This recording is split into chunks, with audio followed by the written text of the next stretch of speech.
So, tinataguan ko yung daddy ko kasi, kunyari pumunta na kami sa sa Santalo. Ayan, naglaro na po ako ng claw machine. Ayan po.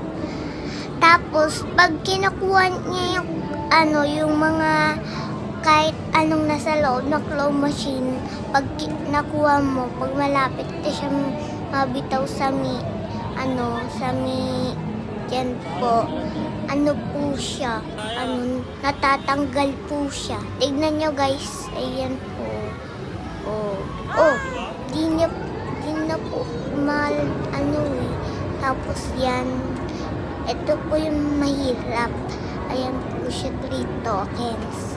So, pipindutin mo lang yan, nakaipit yung mga yan.